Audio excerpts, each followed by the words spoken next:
Maintainable होगा। ठीक है,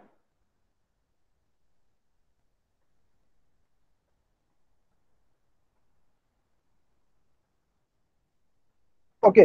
तो ये पब्लिक और प्राइवेट में अगर किसी को कुछ थोड़ा सा भी डाउट हो कि सर क्या डिफरेंस है, या अगर डिफरेंस क्लियर है, यस और नो से आप लोग रिप्लाई कर सकते हैं, ताकि मैं आगे डिफेंस पे बढ़ना चाहता हूँ। मतलब अगर प्राइवेट, ठीक है, मुस्कान का आ गया, okay, Hanuvant Singh, Amisha, okay, okay okay, Amisha, कुल, तन्मय, ओके, राइट राइट, ठीक है, यहाँ तक क्लियर है, ऑल राइट, वेरी गुड। तो कि क्लास जो है ना इंटरेक्टिव होगा, तो मुझे भी लगेगा कि यस रिस्पॉन्स मिल रहा है। तो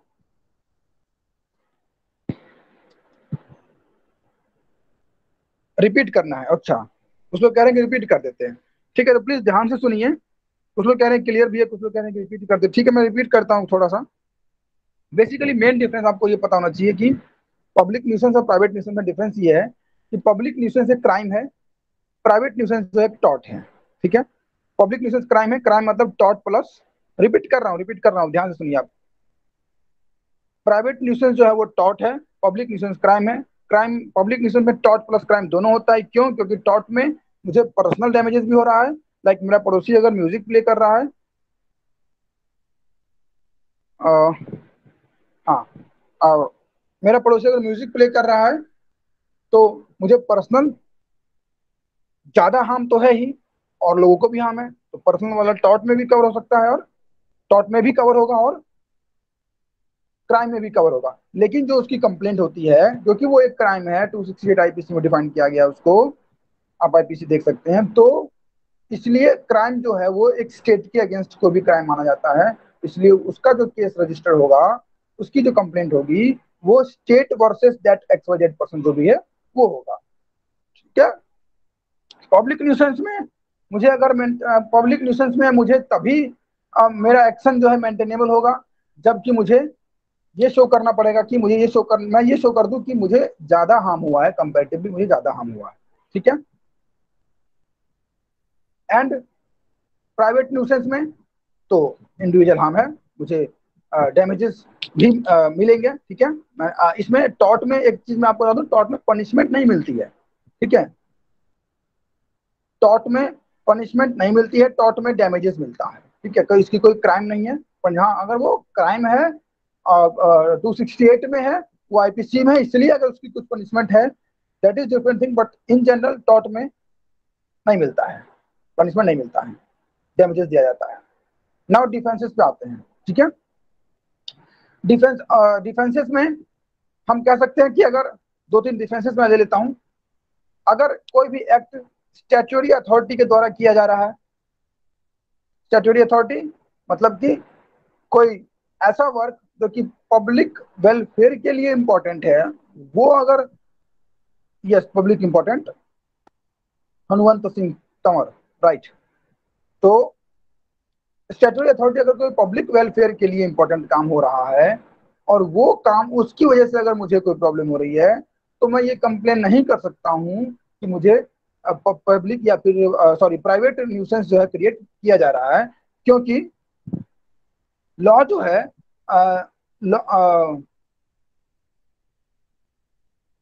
ये लॉ, मैंने कल भी क्लास में ये लाइन तो मैंने कल भी रिपीट किया था कि लॉ जो है पब्लिक के वेलफेयर के लिए ही बनाया जाता है। कोई भी लॉ बना है आज, लॉकडाउन की वजह से काफी सारे डिजास्टर मैनेजमेंट एक्ट में जो चेंजेस जो अप्लाई किया गया, काफी सारे रूल्स बनाए गए, वो क्यों बनाया गया? क्योंकि पब्लिक के वेलफेयर के लिए ही बनाया गया था। ऑलराइट, तो यही इसीलिए जो है स्टेटोरी अथॉरिटी कोई काम कर रही है, तो वो अपने पर्सनल गेन के लिए नहीं कर रही है। आपको थोड़ा सा प्रॉब्लम हो सकता है, लेकिन आप ये नहीं कह सकते कि मैं यहाँ पे भी मेरा एक्शन जो है मेंटेनेबल होगा। और एक डिफरेंस है, देख लेते हैं।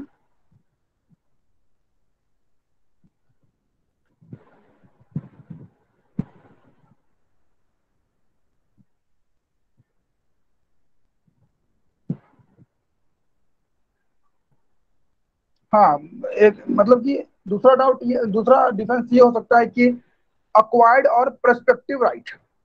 फॉर एग्जाम्पल, इतने दिन से तो आप बड़ा अच्छा रह रहे थे, एक एक म्यूजिशियन है बगल में रहता है, म्यूजिशियन, और इतने दिन से तो आप 20 साल से रह रहे हैं सपोज वहां पे, और वो 20 साल से म्यूजिक प्ले कर रहा है, तब तो आपने कोई कंप्लेन नहीं किया। अब सडनली आप जो है कह रहे हैं कि नहीं मुझे उससे प्रॉब्लम हो रही है, ठीक है। तो वो कह सकता है, जो डिफेंडेंट है, डिफेंडेंट कह सकता है कि सर मैं तो 20 ईयर से म्यूजिशियन हूँ, 20 ईयर से हम लोग बड़े अच्छे से रह रहे हैं, आज तक कभी कोई प्रॉब्लम नहीं है, कोई सर्कमस्टांसेस में कुछ चेंज नहीं आ रहा, सडनली ये क्यों कह रहा है, ठीक है। तो वो एक वो हो सकता है कि if you live next door to musician for 20 years and he has been playing his drums every morning without complaint from you, then you are not entitled to complain। obviously वो हर संडे सॉरी हर morning को drum play करता है और आपने तो ऐसा कभी तक ऐसा कोई कंप्लेन नहीं किया, ठीक है। Musician has an acquired perspective right, कि म्यूजिशियन का एक उसने म्यूजिशियन को एक अक्वायर्ड पर्सपेक्टिव राइट का मतलब है कि आप उसको एक आप मैं ज्यादा नहीं जाना चाहता हूँ डिटेल में, सीपीसी में भी ऐसा कोई कॉन्सेप्ट है लिमिटेशन पीरियड का, कि 12 ईयर्स एंड 30 ईयर्स का कॉन्सेप्ट है गवर्नमेंट के केस में, गवर्नमेंट प्रॉपर्टी के केस में, एंड प्राइवेट प्रॉपर्टी के केस में, कि अगर एडवर्स पोजीशन जिसका कॉन्सेप्ट है, एडवर्स पोजीशन मैं थोड़ा सा बता देता हूँ उसके बारे में। Adverse position is what, basically adverse position में क्या होता है कि अगर 20 ईयर्स सॉरी 12 एंड 30 है, 30 ईयर्स तक अगर कोई प्रॉपर्टी मेरे पोजीशन में है, इन जनरल बता रहा हूँ, डिटेल्स में अलग अलग एक्सेप्शन अलग अलग कंडीशन हो सकती हैं, इसलिए इसको स्ट्रेट फॉरवर्ड मत समझ लेना, मैं जस्ट अभी एक एग्जांपल मुझे याद है इसलिए मैं दे रहा हूँ। तो अगर 12 ईयर्स, हाँ 12 ईयर्स गवर्नमेंट प्रॉपर्टी के केस में, सॉरी प्राइवेट प्रॉपर्टी के केस में, अगर प्राइवेट, हाँ प्राइवेट पर्सन का है तो 12 है और गवर्नमेंट का तो 30 ऐसा कुछ है, ठीक है। तो उतने ईयर्स तक जो भी 12 30 है, अगर उस प्रॉपर्टी के पोजीशन में मैं हूँ, एडवर्स पोजीशन का कॉन्सेप्ट बता रहा हूँ, और उस प्रॉपर्टी को किसी पब्लिक को किसी को नहीं पता कि वो प्रॉपर्टी गवर्नमेंट की है या क्या है, बट मैंने उसको एक्वायर कर रखा है, लोग भी यही समझ रहे हैं कि वो मेरी ही प्रॉपर्टी है, मैं कंटिन्यू कर रहा हूँ, आज तक मेरे अगेंस्ट कोई सूट फाइल नहीं हुआ, तो एडवर्स पोजीशन में आफ्टर 30 ईयर्स वो प्रॉपर्टी में मैं क्लेम कर सकता हूँ, प्रॉपर्टी मेरी ही मानी जाएगी इन जनरल, अनटिल अनलेस कुछ और कंडीशंस उसमें ना हो तो, ठीक है। तो वैसे ही है कि 20 साल से अगर म्यूजिशियन ड्रम प्ले कर रहा है तो आप ये कह सकते हैं कि उसका एक अक्वायर्ड राइट उसके पास आ गया है। ओके, नाउ अब ऐसा है कि आप ये नहीं कह सकते, फॉर एग्जाम्पल कि एक एग्जाम्पल ले लेते हैं, आप एक पर्सन है जो कि एक रेजिडेंशियल एरिया में एक मकान खरीदता है, and adjoining a workshop that cause nuisance, एक ऐसा वर्कशॉप है, सपोज पब्लिक एरिया में ही एक पब्लिक जो रेजिडेंशियल एरिया है उसके पास ही उसी में एक वर्कशॉप है, उस वर्कशॉप में काम होता है और उससे नॉइज क्रिएट होता है, न्यूसेंस होता है, और मैंने उस वर्कशॉप के जस्ट एडजेसेंट अपना मकान खरीदा, ठीक है। अब वो ये नहीं कह सकता कोई कि आपने आई मीन कोई ना सेंस वही जो न्यूसेंस क्रिएट कर रहा है, मैं अगर उसके अगेंस्ट टॉट के लिए सू करता हूँ, तो वो ये नहीं कह सकता कि मैं तो 10 साल से कर रहा हूँ यहाँ पे काम, में 5 साल से कर रहा हूँ और आपने तो मकान अब खरीदा है, तो आपने तो आप तो खुद आए हैं मकान खरीद के रहने के लिए ना, मैंने तो नहीं बोला था आपको आने के लिए, तो आपको प्रॉब्लम हो तो मैं क्या करूँ, नहीं ऐसा नहीं होता ना। आप रेजिडेंशियल एरिया में यही काम गलत कर रहे हैं, आप बेशक 5 साल से कर रहे हैं तो गलत काम कर रहे हैं, वो अलाउड नहीं है, जो अनलॉफुल एक्टिविटी है वो, ठीक है। तो अगर मैं किसी ऐसे वर्कशॉप के साथ मकान लेता हूँ तो वो वर्कशॉप वाला ये नहीं कह सकता कि आपने मकान लिया है आप जानो, मैं तो यहाँ बहुत दिन से काम कर रहा हूँ, नहीं ऐसा नहीं हो सकता, ठीक है। इट इज और रीजनेबल केयर होना चाहिए, ठीक है। अब ये कहेंगे कि म्यूजिक प्ले कर रहा है तो कह सकते हैं कि भाई मैं तो म्यूजिक बहुत दिन से प्ले कर रहा हूँ, ठीक है, सॉरी मैं तो म्यूजिक प्ले कर रहा हूँ बट मैं एक अपना रीजनेबल केयर ले रहा हूँ, मतलब मैं पूरी प्रोटेक्शन से प्ले कर रहा हूँ, मैं अपने जो भी विंडोज हैं, डोर्स हैं, उन सबको क्लोज कर देता हूँ, मैं फिर म्यूजिक प्ले कर रहा हूँ, ठीक है। तो आप रीजनेबल केयर ले रहे हैं लेकिन मुझे तो डैमेज डैमेज हो रहा है, मेरा तो हार्म हो रहा है, तो वो तो भी वो टॉट ही माना जाएगा, ठीक है। तो ये हमारा था न्यूसेंस पे। यहाँ तक न्यूसेंस के बारे में ये चीज मैंने आपको बता दी है कि पब्लिक न्यूसेंस प्राइवेट न्यूसेंस में क्या डिफरेंस है, न्यूसेंस बेसिकली क्या होता है, उसके डिफेंसेस क्या हो सकते हैं, और कौन कौन सी चीजें ऐसी हैं जो कि डिफेंसेस नहीं है, ठीक है। जैसे मैंने अभी आपको बताया कि मैंने वर्कशॉप के बगल में मैंने शॉप ली, तो वर्कशॉप वाला ये डिफेंस जो डिफेंडेंट है वो डिफेंस नहीं ले सकता है कि आपने मकान खरीदा है, मेरा वर्कशॉप तो पहले से यहाँ पर है, ठीक है। तो ये चीजें कुछ इन जनरल मैंने आपको न्यूसेंस के बारे में बताया। यहाँ तक कोई प्रॉब्लम है तो आप यस और नो से रिप्लाई कर सकते हैं, अदरवाइज मैं नेक्स्ट टॉपिक पे मूव करना चाहता हूँ। ले लेते हैं नेक्स्ट टॉपिक, कुछ और नेग्लिजेंस, ठीक है। ओके, कोई प्रॉब्लम नहीं है, ठीक है, सब लोग कह रहे हैं no problem, okay. Now negligence. Negligence भी एक टॉपिक है हमारे पास, ठीक है। नेग्लिजेंस में अगर आपकी कोई ऐसी एक्टिविटी जो कि विदाउट रीजनेबल केयर किए हुए आपने, अब ये क्वेश्चन आया है कि does a single instance like bhajan और kirtan one day amount to nuisance? Yes, it may amount to nuisance until unless it has prior permission from the authority. Like अगर दिल्ली की बात करें तो एमसीडी से है या पुलिस से परमिशन है, ऐसा कुछ है, तब तो नहीं है। लेकिन कुछ लोग ये ग्राउंड लेते हैं कि मैं तो भजन प्ले कर रहा हूँ, मैं तो भगवान का नाम ले रहा हूँ, ठीक है, तो इसको एक रिलीजियस एंगल देने की जरूरत नहीं है। या फिर कोई कहे कि मैं नमाज पढ़ रहा हूँ, जैसे अभी इलाहाबाद का, अभी आपने सुना होगा रिसेंटली यूपी में इलाहाबाद हाई कोर्ट ने जो है जजमेंट दिया है, ठीक है। तो ये कौन, एक हमारे सिंगर थे वो बड़े, उन्होंने स्पीक किया था, मुझे नाम याद नहीं आ रहा है। हाँ, सोनू, सोनू निगम, गुड। तो इसका भी हमने देख सुना होगा इनके बारे में, सोनू निगम के बारे में, ठीक है, कि म्यूजिक जो है, लाउड स्पीकर जो है, नॉट अलाउड। और क्यों नहीं अलाउड है? क्योंकि जब आप लोग एडमिशन लेंगे तो कॉन्स्टिट्यूशन में पढ़ेंगे आप लोग कि ये लाउड स्पीकर, ये इंस्ट्रूमेंट्स जो हैं, ये सब रिलीजियस का बेसिक फंडामेंटल नहीं है। मतलब कि जब हमारा धर्म स्टार्ट हुआ था, ठीक है, तब ये इंस्ट्रूमेंट्स बने भी नहीं थे। तो ये नहीं कह सकते कि ये इसेंशियल इंग्रेडिएंट्स है, मतलब पूजा करने के लिए या नमाज पढ़ने के लिए या चर्च में, किसी भी धर्म में कोई ऐसा चीज होता है तो ये पूजा करने के लिए, नमाज पढ़ने के लिए, वो जो चीज है म्यूजिक सिस्टम जो है, क्या वो इसेंशियल है? उसके बिना के भगवान खुश नहीं होंगे? ऐसा नहीं है। तो ये कॉन्स्टी में एक केस आप लोग पढ़ेंगे जब आएंगे, तो ये आई थिंक थर्ड या फोर्थ सेमेस्टर में you will be given in the syllabus, ठीक है, फैकल्टी में। All right. तो नेग्लिजेंस में अपना अपने टॉपिक पर आया, तो नेग्लिजेंस में आपको ये बताना पड़ेगा कि आपको तीन चीजें प्रूफ करनी पड़ेंगी कि डिपेंडेंट की ड्यूटी थी केयर करने की। हाँ, lack of care, very good.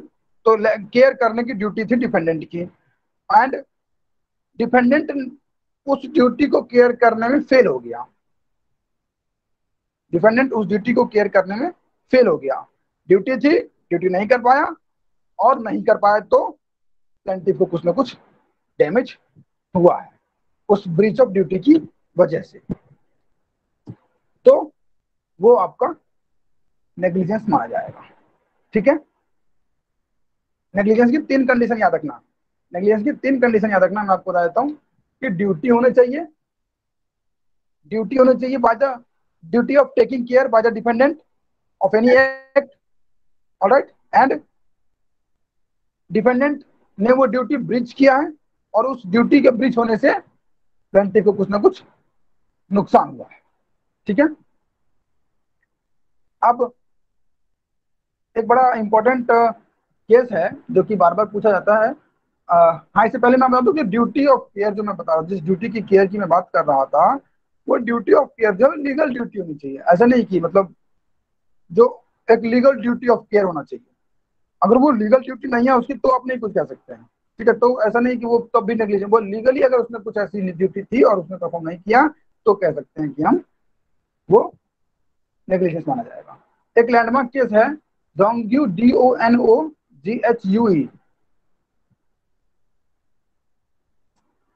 Dongyu versus Stevenson.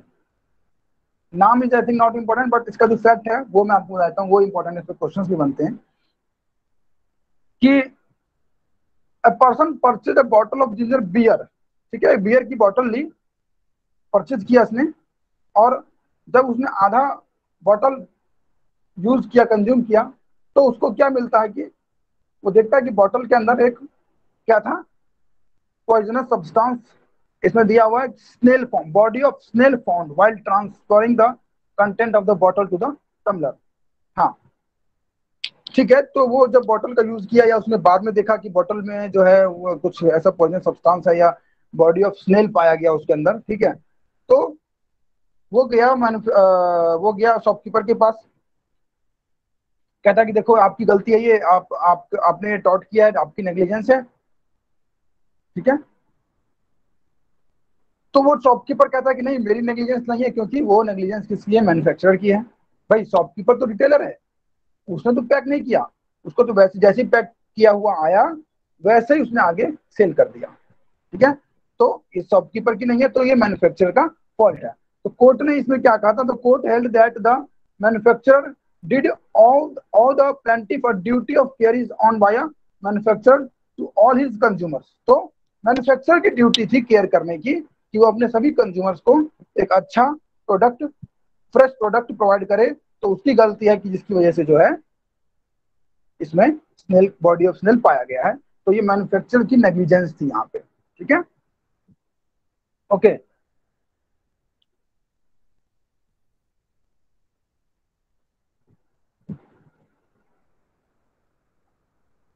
Now duty only where injury is reasonable foreseeable. अब कोई ऐसी ड्यूटी है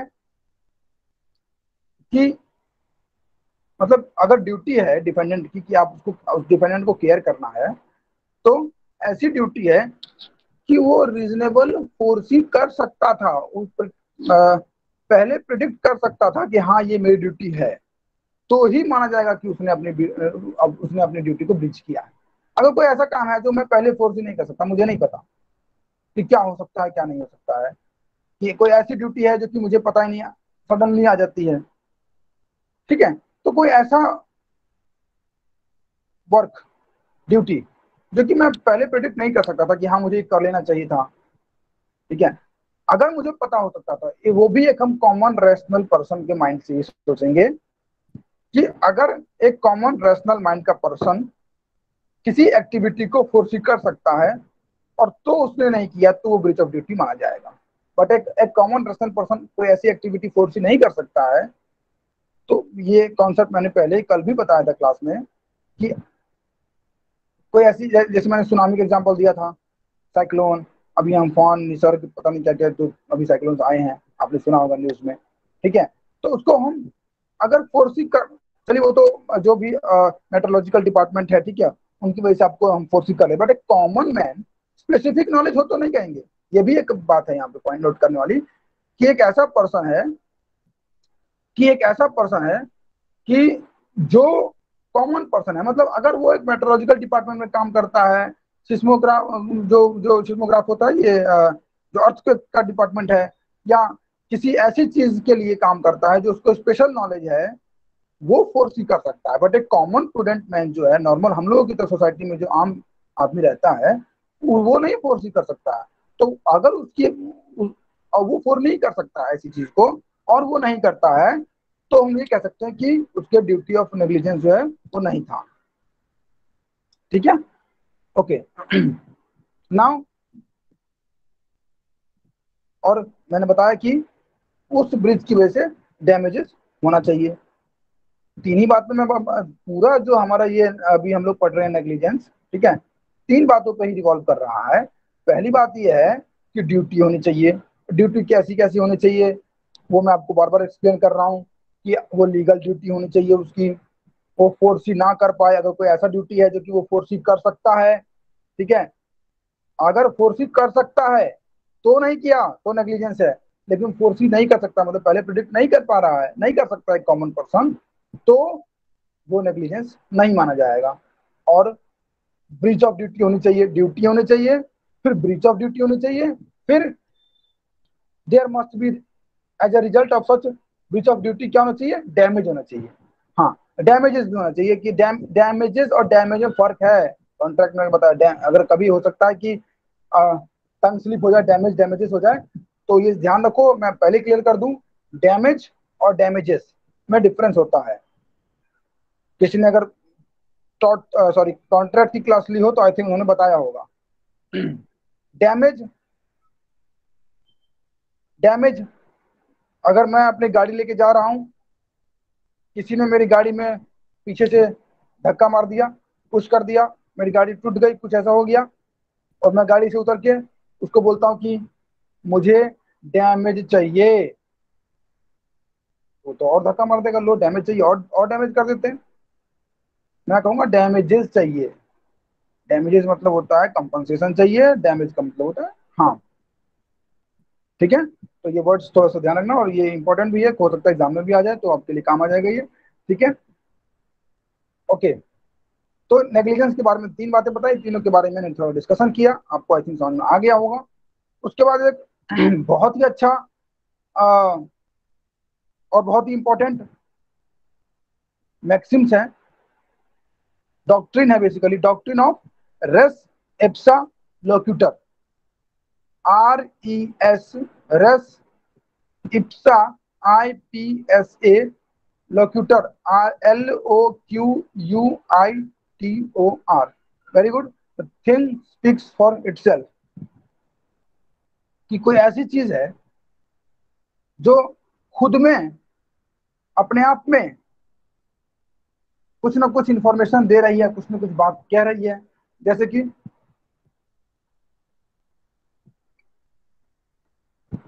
इन some cases however this rule may be reversed, ठीक है, सम केसेस में रूल्स रिवर्स हो सकते हैं, बट एक जो डॉक्ट्रिन है मैं अभी इसको पहले समझा देता हूं, कि the doctrine comes into play when the act that cause the injury to the plaintiff itself raises a strong presumption of negligence on the part of defendant। कि कोई ऐसा एक्ट है जो अपने आप में एक स्ट्रॉन्ग प्रिजम्पशन क्रिएट कर रहा है, कि हाँ मतलब कोई कह दे कि ये तो, देखते ही कह दे कि हाँ ये तो गलत है। ठीक है, स्ट्रॉन्ग प्रिजम्पशन अपने आप में स्ट्रॉन्ग प्रिजम्पशन क्रिएट कर रहा है, तो वो आपका, तब ये जो डॉक्ट्रिन है वो will come into the picture. That is where the act could not have happened but for the negligence of the defendant. मतलब कि वैसे तो नहीं होता, कोई भी ऐसा एक्ट इन जनरल नहीं होता, लेकिन उसका नेग्लिजेंस है इसलिए वो हो रहा है। ठीक है, फिर तीन चीजें सुनिए मेरी बात, कि अगर आपको इस डॉक्ट्रिन को पिक्चर में लाना है, तो in such cases the plaintiff just has to show that, अगर मैं प्लेंटिफ हूं, मुझे नुकसान हुआ है, मुझे क्या क्या चीजें शो करनी पड़ेंगी।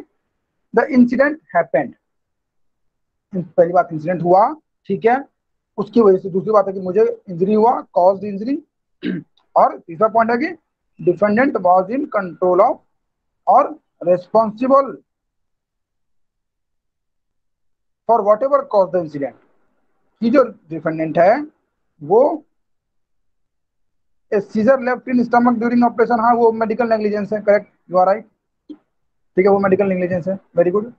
तो उसके लिए होल एंड सोल वो रिस्पॉन्सिबल था। तीन चीजें हैं बेसिकली, मैं फिर से बात रिपीट करता हूँ, कि इंसिडेंट हुआ, उस इंसिडेंट से मुझे इंजरी हुई, और उस इंजरी के लिए जिसने इंजरी, जो डिफेंडेंट है वो रिस्पॉन्सिबल था। ठीक है, जैसे ही ये तीन चीजें मैं शो कर देता हूं, जैसे ही मैं ये तीन चीजें शो कर देता हूं, बर्डन ऑफ प्रूफ शिफ्ट हो जाएगा डिपेंडेंट पे। अब डिपेंडेंट प्रूफ करता रहे कि नहीं, मेरा जो है मेरा कोई रोल नहीं था, मैं रिस्पॉन्सिबल नहीं हूं, या इनको इंजरी नहीं हुई है, वो अगर मैंने ये तीन चीजें प्रूफ कर दी हैं तो केस मेरे फेवर में आ जाएगा। ठीक है,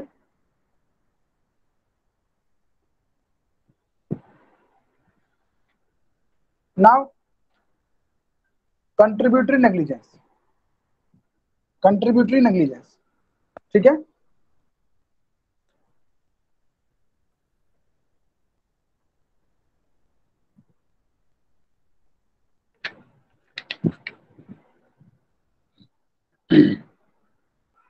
contributory negligence occurs when the plaintiff himself by his or her negligence, मतलब कि जब प्लेंटिफ खुद अपनी नेग्लिजेंस की वजह से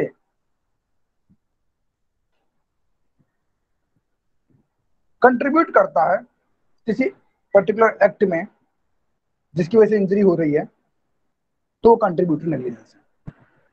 कि अब आपने देखा होगा कि बसेस में, रिमोट एरियाज में, या इवन शहरों में भी लोग बस में ऐसे बैठते हैं, हाथ ऐसे बाहर करके जा रहे हैं।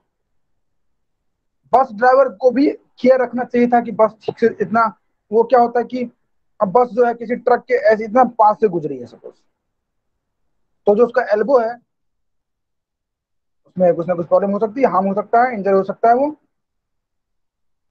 ठीक है, तो बस ड्राइवर को भी ध्यान रखना चाहिए था कि बस को इतनी पास से नहीं गुजारना चाहिए था। दूसरा, जो पैसेंजर है उसको भी ध्यान रखना चाहिए था कि एल्बो बाहर निकाल के नहीं बैठना है, ये डेंजरस हो सकता है।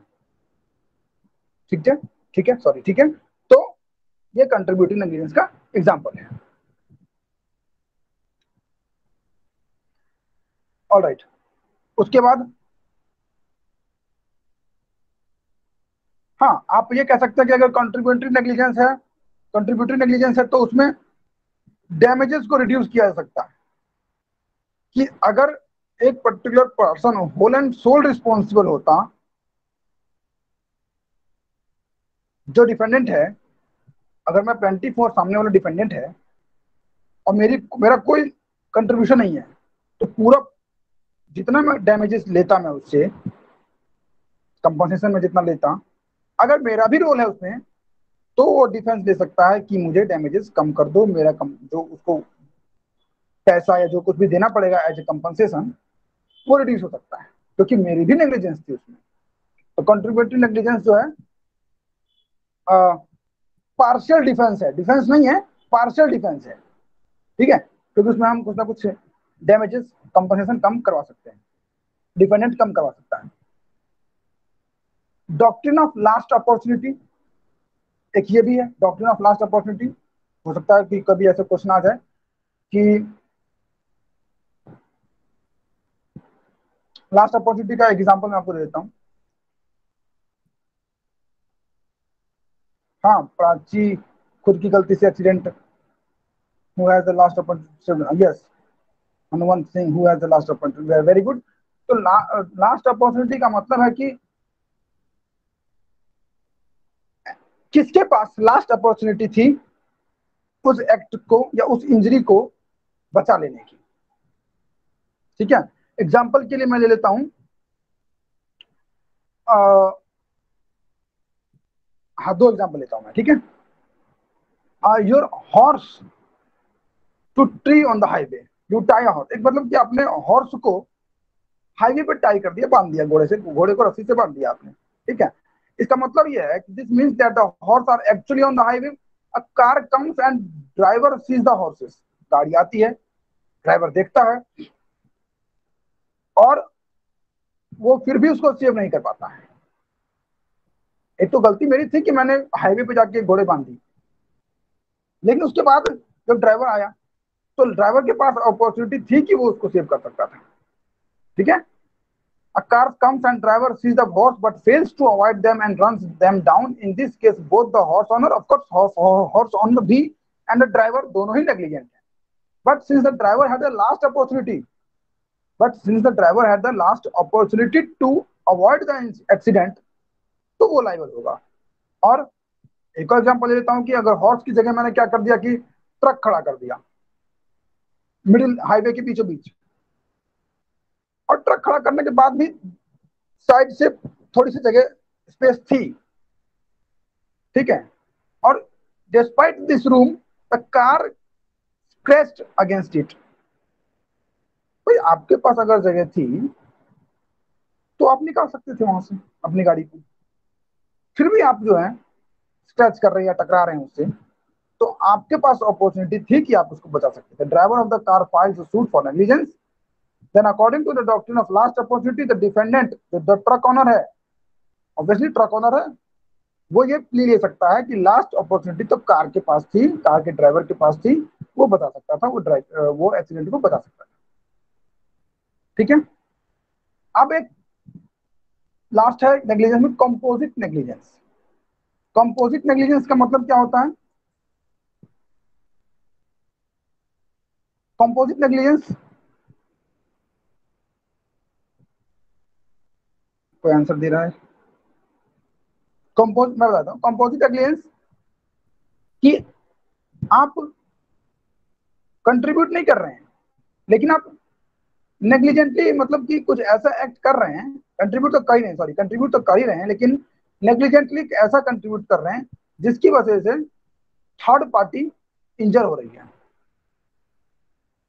मतलब दो पार्टी है, दोनों पार्टी कंट्रीब्यूट कर रही है नेग्लिजेंस को, इन दोनों की वजह से तीसरे पार्टी को, जो कि प्लेंटिफ है, उसको नुकसान हो रहा है।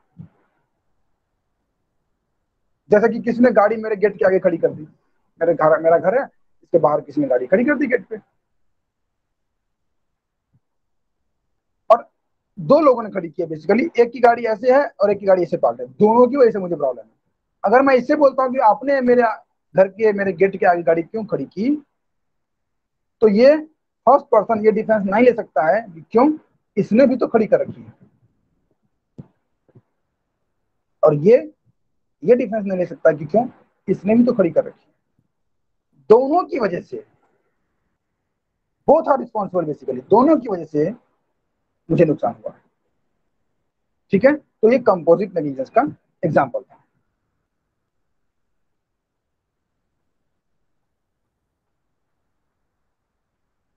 ओके, तो ये था आपका नेग्लिजेंस।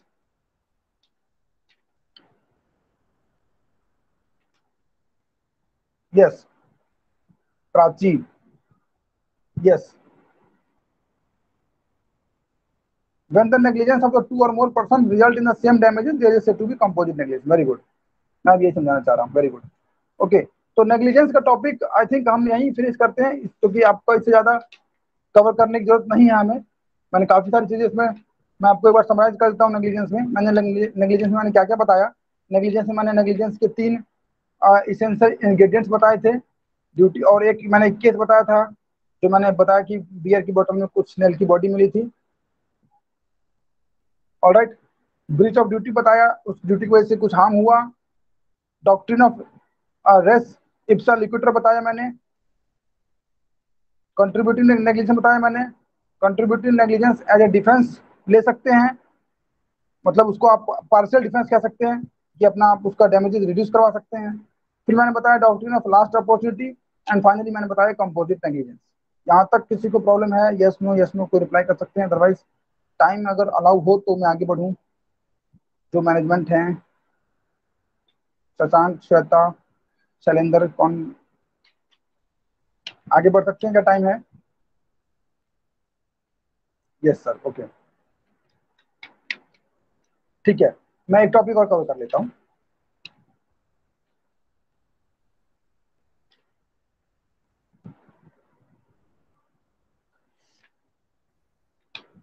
चलिए वाइकेरियस लायबिलिटी कवर कर लेता हूँ। ठीक है, vicarious liability. someone is saying three essential ingredients, please repeat. अच्छा, कुछ नहीं है, मैंने समझा दिया आपको थ्री इसेंशियल इंग्रेडिएंट्स क्या है नेग्लिजेंस में, कि ड्यूटी ऑफ केयर होना चाहिए।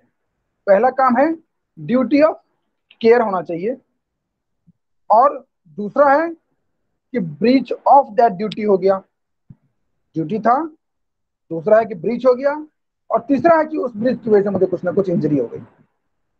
Plaintiff suffered damages as a result of that breach of duty. These are three essentials.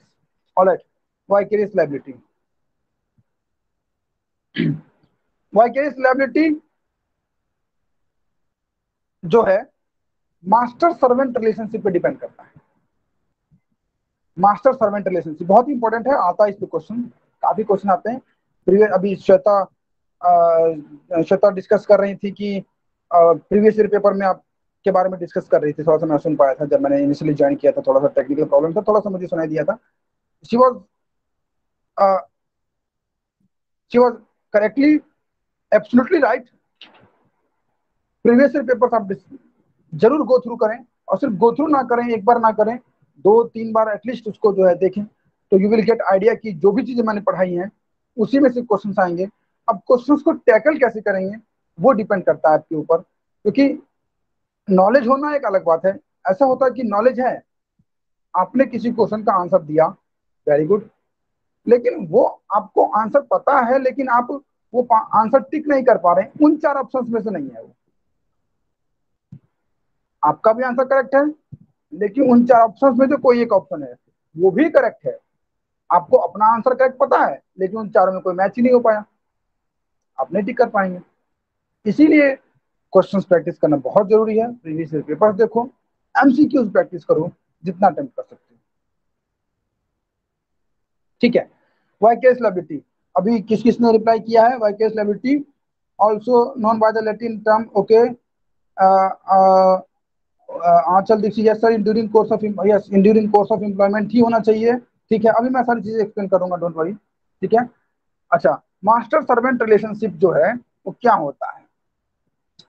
Master vicarious liability तभी मानी जाती है कि इन जनरल तो ऐसा होता है, इन मैं स्टार्ट कर लेता हूं कि इन जनरल तो ऐसा होता है कि कोई भी पर्सन अपने ही एक्ट के लिए लायबल होता है, राइट। बट वाइकेरियस लायबिलिटी में क्या होता है कि जो मास्टर है, जो ऑनर है, जो, यस, ऑनर कह सकते हैं, हाँ ऑनर कह सकते हैं, जो एम्प्लॉयर है, ठीक है, एम्प्लॉयर है, वो अपने एम्प्लॉई के एक्ट के लिए भी रिस्पॉन्सिबल होगा। अपने सर्वेंट के, जो मास्टर है वो अपने सर्वेंट के एक्ट के लिए भी लायबल होगा in the course of employment. अभी सही लिखा था, अभी किसने लिखा था, मैं नाम बोल रहा हूँ। तो अपने during the course of employment में अगर उसका सर्वेंट कोई एक्ट करता है, उस एक्ट के लिए वो रिस्पॉन्सिबल माना जाएगा। ठीक है। हाँ, मास्टर सर्वेंट रिलेशनशिप होना चाहिए। मास्टर सर्वेंट रिलेशनशिप कैसा होना चाहिए कि मास्टर ने उसको, मास्टर का उसके ऊपर कंट्रोल है, मास्टर का अपने सर्वेंट के ऊपर कंट्रोल है। इतना कंट्रोल है कि एक वर्ड यूज करते हैं, हायर एंड फायर, कि मास्टर हायर कर सकता है उसको और फायर कर सकता है, मतलब जॉब से निकाल सकता है। इतना ज्यादा उसके ऊपर कंट्रोल होना चाहिए। तो कह सकते हैं कि मास्टर सर्वेंट रिलेशनशिप स्टैब्लिश हो रहा है। और ये मास्टर सर्वेंट रिलेशनशिप स्टैब्लिश होना बहुत इंपॉर्टेंट है, ये आपको जज करना आना चाहिए। अब मैंने कोई ट्रांसपोर्टेशन का वर्क हायर, जो वर्कर है उसको मैंने हायर किया है। अब उसका काम जो है सिर्फ ट्रांसपोर्ट में जो भी सामान है उसको ले जाना और डिलीवर करना है गुड्स को। वो मेरे कंट्रोल में नहीं है, मैं उसको जॉब से नहीं निकाल सकता। मैं उसको, मैंने एक पर्टिकुलर काम के लिए उसको सेलेक्ट किया है, मेरा सर्वेंट नहीं है वो। ठीक है। तो ये इस तरीके से आपको देखना पड़ेगा कि मास्टर सर्वेंट रिलेशनशिप स्टैब्लिश हो रहा है कि नहीं हो रहा है। डायरेक्ट कंट्रोल बेसिकली होना चाहिए। डायरेक्ट मतलब कि डायरेक्ट कंट्रोल होना चाहिए और आप उसको डायरेक्शन दे सकते हैं, आप उस पर कंट्रोल कर सकते हैं, आपके पास पावर होनी चाहिए हायर एंड फायर की। उसको मैंने अभी जो एग्जांपल दिया आपको, उसको इंडिपेंडेंट इंडिपेंडेंट कॉन्ट्रैक्टर कह सकते हैं। ठीक है, वो उसका सर्वेंट नहीं है। ओके, तो 3 चीजें यहाँ पर भी ध्यान रखनी है आपको कि कंट्रोल होना चाहिए मास्टर का उसके ऊपर, सर्वेंट के ऊपर।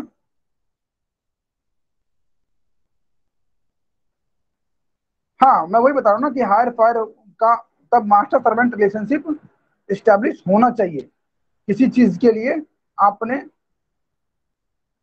किसी चीज के लिए आपने किसी को हायर किया है, तो आप उससे काम करवा रहे हैं और आपका एक पर्टिकुलर नॉर्म फिक्स है कि भाई सुबह 6 बजे से लेकर रात के 10 बजे तक, या शाम के 9 बजे से लेकर रात के 10 बजे तक, जो जो भी है, कि आपको, आप मेरे एम्प्लॉयमेंट हैं और उस during that course of employment अगर आपने कुछ एक्ट किया है जो कि रॉन्गफुल है, इलीगल एक्ट है, तो उसके लिए जो है मास्टर को लाइबल मास्टर को लाइबल किया जा सकता है।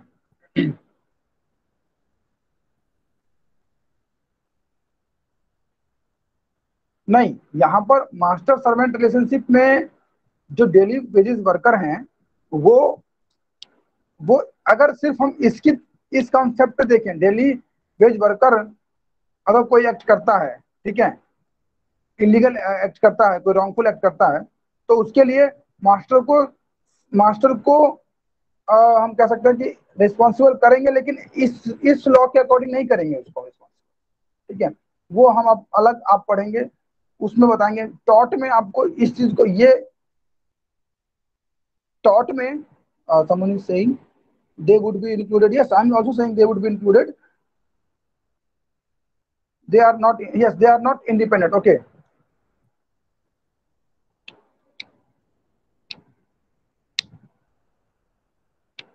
हाँ, बोलो, कोई डाउट हो तो बोलो, मैं देख रहा हूँ, बोल सकते हैं आप लोग। तीन चीजें मैंने आपको बताया कि हायर फायर का रिलेशनशिप होना चाहिए, मतलब कि master can hire and fire the servant at his will, nothing prevent the master from doing so, और डायरेक्शन एंड कंट्रोल टेस्ट होना चाहिए। ठीक है।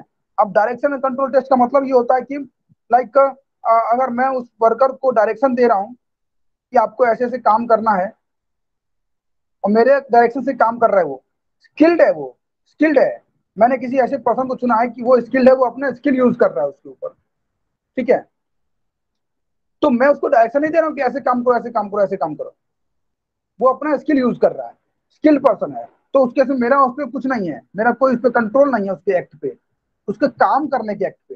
And the essential point there is that an independent contractor is not bound to follow your directions. जो independent contractor है वो आपके direction follow करने के लिए लायबल नहीं है, and is not under your control and the course of employment. Basically तीन बातें फिर से मैं रिपीट कर रहा हूँ, फाइनली याद रखनी है आपको। हायर एंड फायर टेस्ट के बारे में बता दी मैंने आपको, डायरेक्शन एंड कंट्रोल टेस्ट होना चाहिए, and during the course of employment होना चाहिए। Now act is considered to be course of employment if, अगर कौन सा act during the course of employment ही कवर होगा, ये देख लेते हैं। The act has been directly authorized by the master or comes with a group of act that the master impliedly requires the servant to perform। कोई एक ऐसा act जिस एक्ट को मास्टर मास्टर को जिस एक्ट की जरूरत है कि वो सर्वेंट उसको परफॉर्म करे अपने ड्यूरिंग द अपने एम्प्लॉयमेंट से संबंधित। लाइक मैंने उसको जिस काम के लिए चुना था, उस काम के लिए, उस काम को करने के लिए मैंने उसको चुना था। मैं रिपीट कर रहा हूँ इस लाइन को। The act has been directly authorised by the master और comes within a group of acts that the master impliedly requires the servant, कि इम्प्लाइडली कि मुझे उस सर्वेंट की जरूरत है।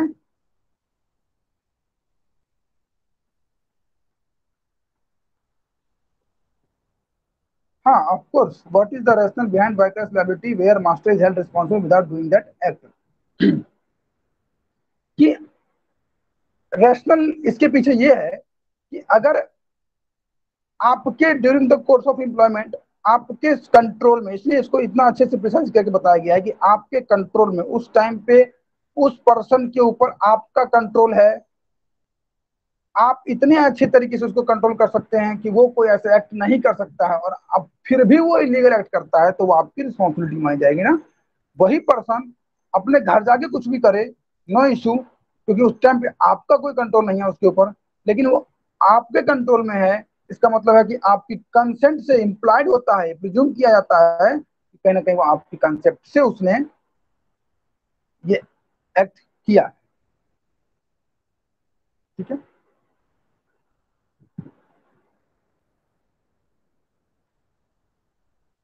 और कोई ऐसा भी काम हो सकता है कि कोई ऐसा काम है, लाइक ऑथोराइज किया है मास्टर ने, ठीक है, ऑथोराइज एक्ट है, मगर वो इलीगल है।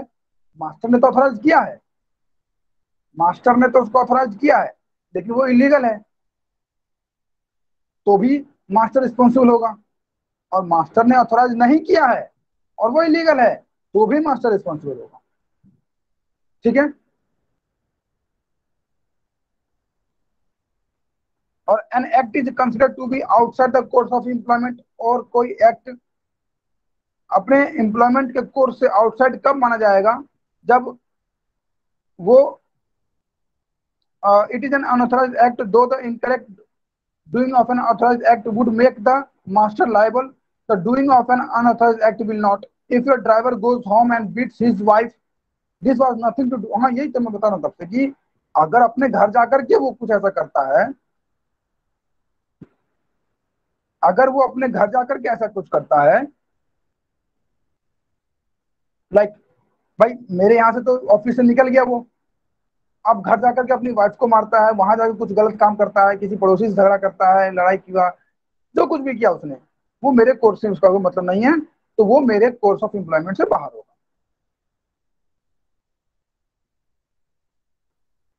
प्रिंसिपल एजेंट रिलेशनशिप है, मेरा कोई एजेंट है, मैं प्रिंसिपल हूं, और मेरे भी यहाँ पे वो एक्ट कर रहा है, तो ऑफकोर्स मैं लाइबल होऊंगा।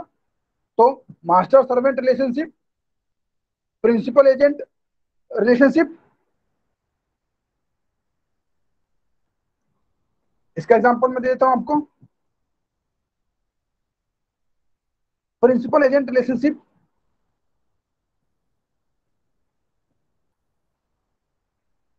ठीक है, मैं इसको कमेंट कर लेता हूं। प्रिंसिपल एजेंट रिलेशनशिप, कोई कंपनी है,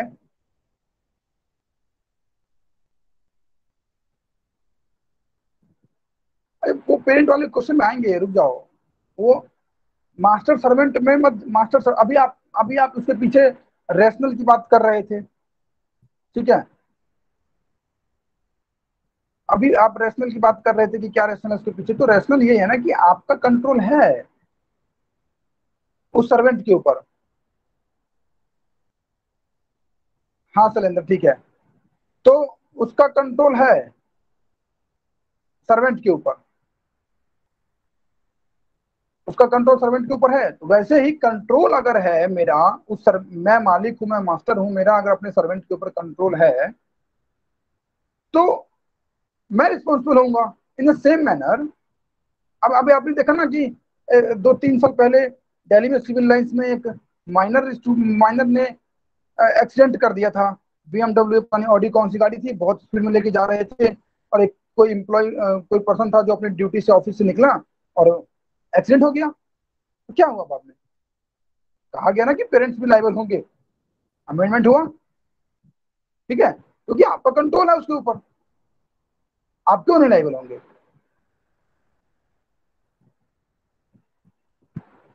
ठीक है, प्रिंसिपल एजेंट रिलेशनशिप, फटाफट करते हैं, टाइम अप हो गया है, काफी टाइम हो रहा है।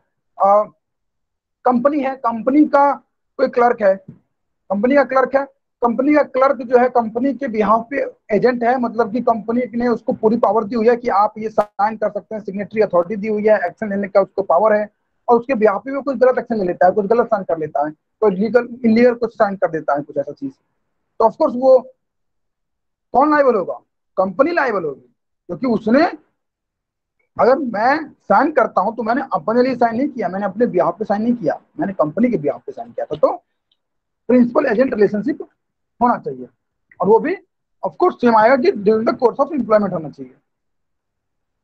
ठीक है,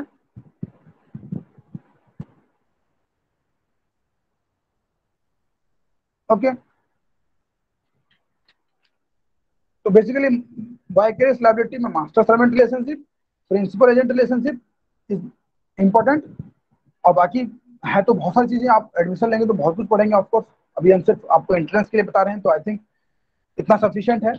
अब मेरी एक ही रिक्वेस्ट है कि जितने भी टॉपिक्स मैंने करवा दिए हैं कल से, आज तीन तीन टॉपिक आई थिंक आज करवाए मैंने, कल 3-4 टॉपिक करवाए थे, ठीक है, अब मुश्किल से 3-4 टॉपिक और बचे होंगे, तो कल की क्लास में हम कवर कर लेंगे उसको।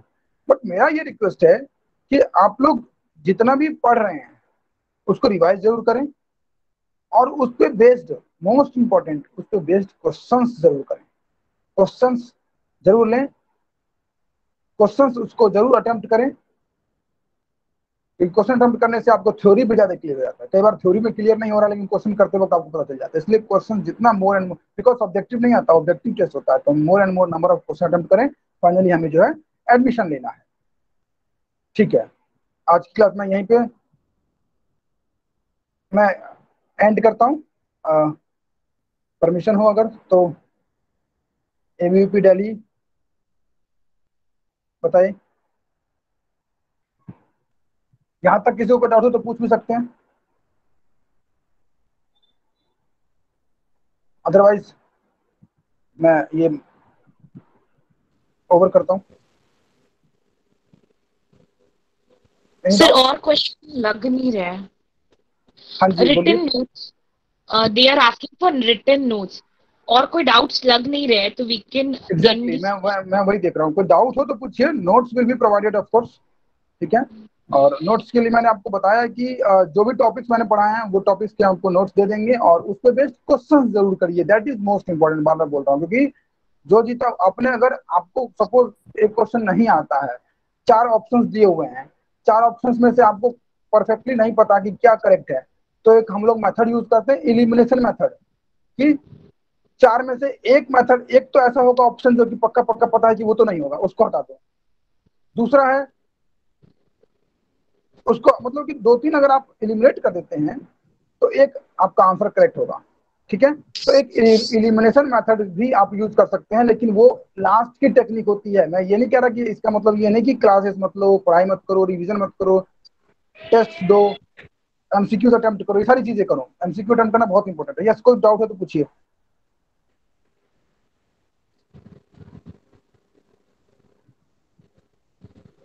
Misbehave during service time, who is liable? अब डिपेंड्स ना किसके साथ मिसबिहेव। ऑब्वियसली सर्विस टाइम आप खुद बोल रहे हैं कि कोई ऐसा इलीगल एक्ट कर रहा है वो, जो कि during the course of employment कर रहा है, तो of course employ will be liable. हाँ, इंटरनल इंक्वायरी हो, इंटरनल डिसिप्लिनरी एक्शन लें, तो उस एम्प्लॉय, जो एम्प्लॉयर है, सॉरी जो एम्प्लॉय है, एम्प्लॉय के अगेंस्ट ले सकते हैं। ठीक है। लेकिन अगर मेरी कंपनी में कोई आप आते हैं और मैं इस कंपनी में सपोज एज ए क्लर्क काम कर रहा हूं या मैनेजर हूं, मैं आपके साथ मिसबिहेव करता हूं, तो आप कंपनी पे को सू करेंगे ना, कि क्योंकि मेरा कोई पर्सनल आपसे कोई प्रॉब्लम नहीं है ना, आप कंपनी को सू करेंगे। कंपनी जो है मुझ पे अपना डिसिप्लिनरी या इंटरनली एक्शन जो भी लेना चाहती है वो ले सकती है, दैट इज डिफरेंट थिंग। ठीक है, ओवर करते हैं। और कुछ? Thank you sir. Okay, thank you everyone, thank you Shweta. और अब आप, अगर किसी को कोई डाउट हो तो we have like send them email address, आप उसमें भेज देना, फिर हम सर को वो सारे